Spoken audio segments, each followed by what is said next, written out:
ഓരോരുത്തർക്കും ഓരോ ഭാഗ്യമുണ്ട്. അവർക്ക് അതിനുള്ള ഭാഗ്യമുണ്ട്. ഇപ്പം എന്നെ എടുത്ത് നോക്ക്, എനിക്ക് എന്തിൻ്റെ കുറവാ? എവിടെ വേണേ പോവാലോ. പക്ഷെ സാധിച്ചോ? കല്യാണം കഴിച്ചിട്ടില്ല, ആഗ്രഹിച്ച പോലെ ഒരു കുടുംബമില്ല. എത്ര ശ്രമിച്ചു ഞാൻ. കേരളത്തിൻ്റെ പുറത്തല്ല, ഇന്ത്യയുടെ പുറത്തൊന്ന് പോവാൻ നടന്നോ? അതാ ഓരോ സമയം. ഞാനൊന്ന് ചോദിച്ചോട്ടെ, ഇതൊന്നുമില്ലെങ്കിൽ അമ്മാവന് മനസമാധാനം ഉണ്ടല്ലോ. പിന്നെ വേറൊരു കാര്യം, ഇപ്പൊ ദുബായിലോട്ട് പോകണം അത്ര നല്ലതല്ല. പുതിയൊരു വാർത്ത വന്നിട്ടുണ്ട്, ഏത് നിമിഷവും തീവ്രവാദി ആക്രമണം ഉണ്ടാവും. ഒന്ന് പോടാ അവിടുന്ന്. അതിപ്പോ ഗൾഫിലെ മാത്രമല്ല, നമ്മുടെ ഇന്ത്യ രാജ്യത്തില്ലേ തീവ്രവാദി ഭീഷണിയൊക്കെ. എത്ര മലയാളികളാണ് ഗൾഫിൽ ജീവിക്കുന്നത്? അങ്ങനെയൊക്കെ നോക്കിയാൽ ജീവിക്കാൻ പറ്റുമോ? ഇടി വെട്ടി മരിക്കാനേ യോഗം ഇവിടെ കിടന്നാൻ പറ്റാം. അവരൊക്കെ പേടിച്ച് അവിടെ നിൽക്കണം. എന്തായാലും പോയിട്ട് വന്നെന്ന് പറയാം, അത്രേ ഉള്ളൂ. ഇവരിത് എവിടെ പോയി ഒന്ന് കണ്ടിട്ട് പോച്ച നേരത്രേ എങ്ങടെ പോയി? അത് ജമന്തിയുടെ പാസ്പോർട്ട് റെഡിയായി, അത് വാങ്ങിക്കാൻ പോയിരിക്കുക. അല്ല, അപ്പൊ കനകര പാസ്പോർട്ട് ഉണ്ടോ? ഓ, അത് പണ്ടങ്ങാണ്ട് അവന്റെ കൂട്ടുകാരൻ ഗൾഫിൽ കൊണ്ടുവന്ന് പറഞ്ഞപ്പോ എടുത്തതല്ലേ. അതൊന്നും ശരിയാവത്തില്ല. കാശ് ചെലവാക്കി പോവാനല്ല, ഫ്രീ ആയിട്ട് പോവാൻ അവന് യോഗം. എന്ത് യോഗം? അമ്മാവനൊക്കെ എന്താ വല്ല പ്രാന്തുണ്ട് അമ്മാവ? കാര്യങ്ങളൊന്നും മനസ്സിലാക്കാതെ അവളുടെ അച്ഛൻ ഇന്നോ നാളെയോ ഒന്നും പറഞ്ഞ് കിടക്കുകയല്ലേ. ആ മനുഷ്യൻ എന്തെങ്കിലും വന്നു പോയിട്ടുണ്ടെങ്കിൽ എങ്ങനെ ഓടിപ്പടഞ്ഞ് ഇങ്ങോട്ട് വരും? മക്കൾ അത് ചിന്തിക്കണ്ടേ? അതാ ഞാനീ പറഞ്ഞുകൊണ്ടിരിക്കണേന്നേ. വേറൊരു കാര്യം, മൊബൈൽ മോർച്ചറി പഴയ പോലെ ഒന്നുമല്ല, ഭയങ്കര വാടകയാണ്. അതുപോലെ 2 ദിവസത്തിൽ കൂടുതലൊന്നും ഇപ്പൊ തരൂല. അതിൽ വെച്ചേക്കാൻ ഒരു നല്ല കാര്യത്തിന് പോകുമ്പോ നിങ്ങൾ അറാൻ പറ്റിയ വാക്കൊന്നും പറയരുതേ. അല്ല, ഞാൻ പറഞ്ഞു എന്നുള്ളതേ ഉള്ളൂ, മനുഷ്യന്റെ കാര്യമല്ലേ. മരുമോളെ പറഞ്ഞാൽ ഇഷ്ടപ്പെടില്ല, അപ്പൊ മുഖം കറക്കും. വരണ്ടല്ലോ. മന്ത്രിയെ ഞാൻ ഡൽഹി പോയേക്കാ, വിളിച്ചിരുന്നു.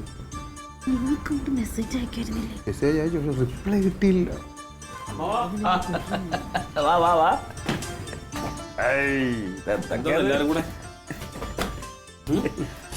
നിങ്ങളാരൊക്കെ ഗൾഫിൽ പോണോന്നോ അങ്ങനെയൊക്കെ അറിഞ്ഞപ്പോ ഇങ്ങോട്ട് പോന്നാടാ. ശരിയായി പാസ്പോർട്ട് കിട്ടിയാ? എന്തോന്ന് കവറിൽ എന്തൊക്കെ? അതെ, ഞാൻ അവിടെ പോകുമ്പോ ഇടാൻ വേണ്ടിട്ട് 3-4 ജീൻസും ടീഷർട്ടൊക്കെ വാങ്ങി. ജീൻസ് ഇടാൻ പറ്റിയ ഒരു പ്രായം. നിനക്കൊന്നും നാണയില്ലടാ? എന്താ, കഴിഞ്ഞ തവണ കുഞ്ഞമ്മ ഗൾഫിൽ പോയപ്പോ ജീൻസ് ഒക്കെ ഇട്ടല്ലോ. 54 വയസ്സുള്ള കുഞ്ഞമ്മയ്ക്ക് ഇടാങ്ങി, പിന്നെ എനിക്ക് ഇട്ടൂടെ? നിങ്ങളുടെ കുഞ്ഞമ്മ നല്ല വൃത്തി, നല്ല ഭംഗിയുണ്ട് കാണാൻ. നീ ആ ഭൂഗോളം പോലെ ഉരുണ്ടായിരിക്കണത്. കനക, ഞാനൊരു കാര്യം പറയാം, അച്ഛന്റെ പേര് കളയരുതിട്ടാ. കാര്യം പറയുന്നു. ഇവള് ജീൻസ് ഇട്ടെങ്ങനെ അച്ഛന്റെ പേര് പോണ? ഞാൻ വേണ്ടാന്ന് പറഞ്ഞാ കേക്കണ്ടേ? ആയിക്കോട്ടെ. അല്ല അളിയോ, അളിയൻ 2 വെറുമടയും 2 ടീഷർട്ടൊക്കെ വാങ്ങിച്ച് കണ്ണാടിയൊക്കെ വെച്ചാൽ കോമാളി വേഷം കെട്ടി നടക്കാറുണ്ടല്ലോ. എന്തേ വാങ്ങിച്ചില്ലേ? അയ്യോ, അത് കോമാളി വേഷമൊന്നുമല്ല. ഞാൻ നല്ല 2-3 ടീഷർട്ടും ബർമുടയൊക്കെ വാങ്ങിയിട്ടുണ്ട്. ഇവരിതൊക്കെ പറയും. അതെ, ടീഷർട്ടും ബർമുടി മാത്രമല്ല, 2 കൂളിംഗ് ഗ്ലാസ് കണ്ണാടിണ്ട്. പിന്നെ അളിയാൻ അതൊക്കെ ഇട്ടാ പിന്നെ അസല് കോമാളിയാ. നിങ്ങൾക്കിത് എന്ത് കണ്ടിട്ടാ അമ്മാവി തുള്ളണേ? ഇതിപ്പോ ഏത് ആക്രിക്കടക്കാരനും പോകാൻ പറ്റിയ സ്ഥലമുള്ളൂ ഈ ദുബായി എന്ന് പറഞ്ഞത്. അത്രേ ഉള്ളൂ. ഒരു കാര്യം ചെയ്യും, 2 ആൾ കൂടി ഉടനെ ഒരു ആക്രി കച്ചവടം തുടങ്ങും. ഗൾഫിൽ പോവാലോ.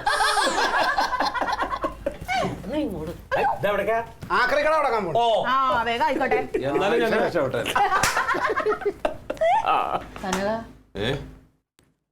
തങ്കത്തിനെ കൂടെ ഗൾഫിൽ കൊണ്ടുപോകാൻ പറ്റുമോ? അയ്യോ, എവിടെ? ഗൾഫിലോട്ട്. അയ്യോടാ, ഈ അമ്മക്ക് എന്തിന്റെ കേടാണ്? അമ്മാവന്റെ വിവരമല്ലല്ലോ അമ്മക്ക്. അതെ, പാസ്പോർട്ട് മാത്രം പോരാ, വിസ വേണം. ചാലക്കുടിക്കല്ല, ദുബായിക്കാ. അതൊക്കെ എനിക്കറിയാം. അല്ല, ഇപ്പോഴൊരു പാസ്പോർട്ട് എടുക്കാമെങ്കിൽ നമുക്ക് ഇവിടുന്ന് കയറ്റി അങ്ങ് വിടായിരുന്നു. എല്ലാം റെഡിയാക്കി കയറ്റി വിടാന്ന് പോമ്മേടുന്നു. ചായ അമ്മാവന് ചായ. പിന്നെ അമ്മയ്ക്ക് ചായ. അല്ല, ഞാനും അങ്ങോട്ടൊന്ന് വരുന്നു. നിങ്ങൾ സംസാരിച്ചോണ്ടിരിക്കും. വിഷമണ്ട് അവൾക്ക്. അതൊന്നും സാരില്ല, അതൊക്കെ ആദ്യത്തെ ഒരു ഇത് മാത്രമുള്ള മാവാ. അങ്ങനെ നീ ഇങ്ങനെ നോക്കണ്ട. 2ഉം കൂടെ ദുബായ് എയർപോർട്ടിൽ ചെന്ന് ഇറങ്ങട്ട്. അവിടെ അറബിയിൽ ചോദ്യം ചെയ്ത് 2നെയും തിരിച്ച് അതേ ഫ്ലൈറ്റ് കയറ്റിയിട്ടുള്ള ഏർപ്പാട് ഞാൻ ഉണ്ടാക്കിയിട്ടുണ്ട്. സത്യം. ഒന്നിങ്ങോട്ട് വേഗം വാ, കാറ് വന്നൊക്കെ തുടങ്ങിയിട്ട് സമയത്രയായി.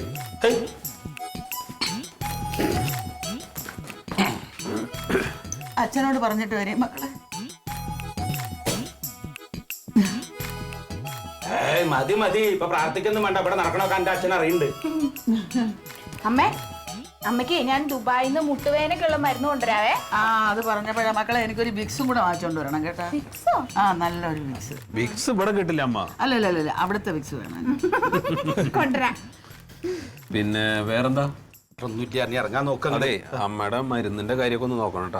ഞാൻ ഇവിടെ നീ വന്നിട്ടേ പോളൂ, ഇവിടെ ഉണ്ടാവും. നിനക്കെന്താടി, നിനക്കെന്തായാലും കൊണ്ടുവരണോ? എനിക്കൊന്നും വേണ്ട. ഇവിടെ കിട്ടാത്തൊന്നും അല്ലല്ലോ. ഇല്ലില്ല, അവിടെ ഈ കയ്യിൽ പിടിച്ച് സ്റ്റിച്ച് ചെയ്യണ എന്തോ മെഷീൻ ഉണ്ട്, കൊണ്ടുവരാം. അല്ലേ തന്നെ അവക്കിപ്പോ ഒന്നിന്റെ കുറവില്ല, അവക്കെല്ലാം അവിടെ ഉണ്ട്.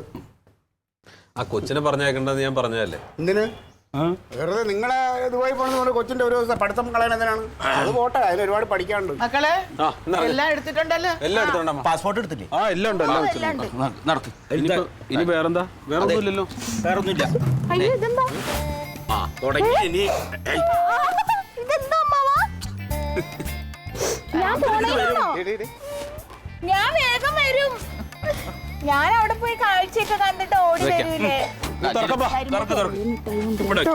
കരയണ്ട അവിടെ വെച്ചോ. ആ അത് സാരമില്ല. മതി മതി, ഇനി യാത്രയൊന്നും പറയട്ടെ, കയറ്. കേട്ടോ, മിട്ടേ.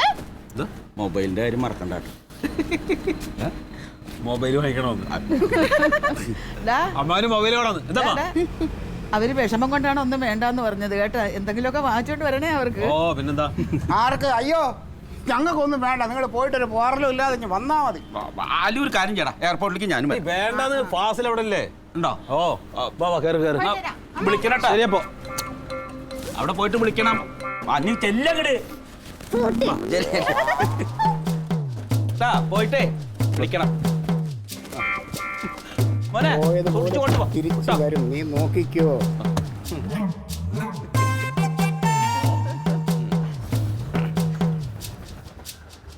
ദുബായ് വരെ കൊണ്ടാക്കിട്ട് വന്നുകൂടായിരുന്നോ? വേണ്ടി വന്നാൽ ചിലപ്പോ അതും ചെയ്യും. ആ ബാഗിൽ കയറി ഇരുന്നാ മതിയായിരുന്നു, കൂട്ടുകാർ കൊണ്ടുപോയാനെ. ഞാൻ അറിഞ്ഞു. എന്ത് അറിഞ്ഞു? മറ്റേ പോക്ക് മുടക്കാൻ വേണ്ടിട്ട് പല നേതാക്കന്മാരെ പണ്ട് പലതും ഒപ്പിച്ചു, ഒന്ന് ചീറ്റി പോയല്ലേ. എന്തിന്? ഇതിപ്പോ ഇവിടെ നിന്ന് അങ്ങോട്ട് പോയതല്ലേ ഉള്ളൂ. ഇനി ആ ദുബായ് എയർപോർട്ടിൽ ഇറങ്ങണം, അവിടെ നിന്ന് തിരിച്ച് വീണ്ടും നമ്മുടെ എയർപോർട്ടിൽ വന്ന് ഇറങ്ങണം. എന്നാലേ പോയി വന്നു എന്നൊക്കെ പറയാൻ പറ്റൂ കേട്ടാ. എന്താ പോടാ അവിടുന്ന്. കേരളത്തിൽ വിചാരിച്ച് നടക്കാത്ത ഇനിയിപ്പോ നീ ദുബായി പോയി ഉണ്ടാക്കാൻ വേണം. പോടാ കാണാം നമുക്ക്. ഞാനേ ഒന്ന് പുറത്തോട്ട് പോയിട്ട് ഇതാ വരുന്നു. ഉടക്കാൻ പോവുക കേട്ടാ. നീ തിരിച്ചു വന്നെങ്കിൽ വന്നെന്നായി. ഇത് തന്നെ ഞാനും പറഞ്ഞത്, അവര് പോയിട്ട് വന്നിട്ട് വന്നെന്ന് പറഞ്ഞാൽ മതി. ഞാൻ അതല്ല പറഞ്ഞത്, നീ പോയിട്ട് തിരിച്ചു വന്നെന്ന് പറഞ്ഞാ മതി എന്നാ പറഞ്ഞത്. അതെ, അതെല്ലാവർക്കും ബാധക.